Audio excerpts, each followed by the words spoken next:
జూబ్లీహిల్స్ ఉప ఎన్నికలో కాంగ్రెస్ అభ్యర్థి నవీన్ యాదవ్ కు మద్దతు ప్రకటించారు OU JAC chairman Kothapalli Tirupati.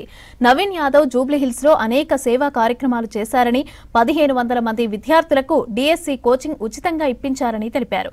వారిలో 43 మంది టీచర్ ఉద్యోగాలు సాధించారన్నారు. 2000 మంది ఆడబిడ్డలకు సీమంతం చేసి బేబీ కిట్లు పంపిణీ చేశారని, 100 మంది ఆడబిడ్డల పెళ్లిళ్లకు తాలిబొట్టు అందజేశారని గుర్తించారు. ప్రభుత్వ పాఠశాలల్లోనూ అభివృద్ధి పనులు చేశారని అన్నారు. నవీన్ యాదవ్ కే తమ మద్దతు ఉంటుందని చెప్పారు. ఓయూ ఆర్ట్స్ కాలేజీలో చలో జూబ్లీహిల్స్ నవీన్ యాదవ్ కు మద్దతుగా పోస్టర్లను ఆవిష్కరించారు జేఏసీ నేతలు. సోషల్ మీడియాలో నవీన్ యాదవ్ పై తప్పుడు ప్రచారం మానుకోవాలని హెచ్చరించారు. జూబ్లీహిల్స్ ఉప ఎన్నికలు జరుగుతున్నాయి. ఆ రోజు నవీన్ అన్న గుర్తు చేతు గుర్తు, ఆ చేతు గుర్తు పైన ఓట్లు వేసి దాదాపుగా ఒక 50,000 మెజారిటీతో కాంగ్రెస్ పార్టీని, నవీన్ అన్నను, చేతు గుర్తుని, ఆ గడ్డ పైన కాంగ్రెస్ జెండా ఎగురుతుందని మేము భావిస్తున్నాము.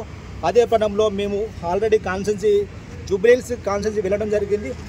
ప్రతి గల్లీ నుంచి, ప్రతి వాడ నుంచి, ప్రతి బస్తీ నుంచి అందరూ నవీన్ అన్న నవీన్ అన్న నవీన్ అన్న, జై కాంగ్రెస్, చేతు గుర్తే గెలుస్తుందని చెప్తున్నారు. దానికి మేము పూర్తి మద్దతు